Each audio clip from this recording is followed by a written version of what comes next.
The James-Lange theory is a psychological theory of emotion that suggests emotions arise from physiological responses to external stimuli.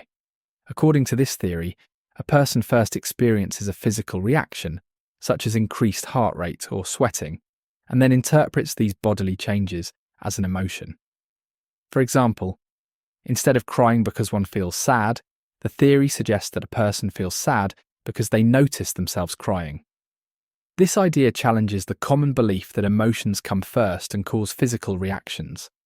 By emphasizing the role of the body in emotional experiences, the James-Lange theory offers a unique perspective on how emotions develop. Now let's explore the origin of this theory. The James-Lange theory was developed in the 19th century by psychologist William James and physiologist Carl Lange, who independently proposed similar ideas about the relationship between emotions and physiological responses. They argued that emotions do not cause physical reactions, but instead result from them.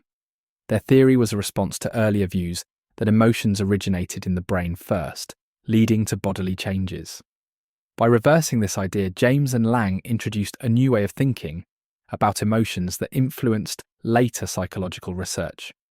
Now let's look at some examples of the James-Lange theory in action. The James-Lange theory can be observed in different emotional experiences.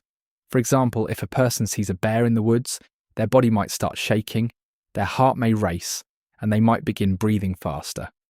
According to the theory, the person then interprets these physical reactions as fear. Another example is feeling excitement during a roller coaster ride. Rapid heartbeat, an adrenaline rush signal to the brain that the person is excited.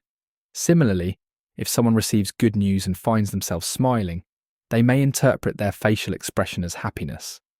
These examples illustrate how the James-Lange theory connects physical reactions to emotional experiences. Now let's examine some strengths of this theory. One major strength of the James-Lange theory is that it highlights the importance of the body in emotional experiences, showing that emotions are not just mental, but also involve physical changes. Another advantage is that the theory helps explain why physical states such as increased heart rate can influence mood, which is supported by studies on how bodily changes affect emotional perception. Additionally, the theory led to further research on the connection between physiology and emotion, inspiring new approaches in psychology, neuroscience, and medicine. By emphasizing the role of the body, the James-Lange theory provides valuable insight into how emotions are experienced. Now let's explore some weaknesses of this theory. Despite its contributions, the James-Lange theory has several weaknesses. One major criticism is that not all emotions have distinct physical reactions, as some bodily responses, such as an increased heart rate, can occur in multiple emotions, including fear, excitement, and anger.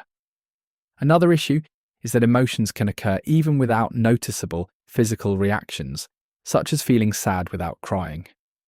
Additionally, research suggests that emotions and physiological responses may happen at the same time, rather than one causing the other.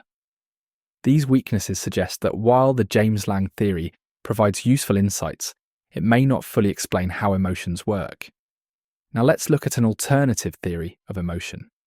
An alternative to the James-Lange theory is the Cannon-Bard theory, which argues that emotions and physical reactions occur simultaneously, rather than one causing the other. According to this view, the brain processes an emotional stimulus and triggers both the feeling and the bodily response at the same time.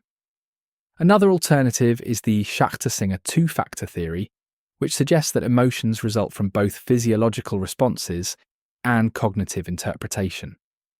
While the James-Lange theory emphasizes the body's role in emotions, these alternatives highlight the importance of the brain and thought processes in shaping emotional experiences.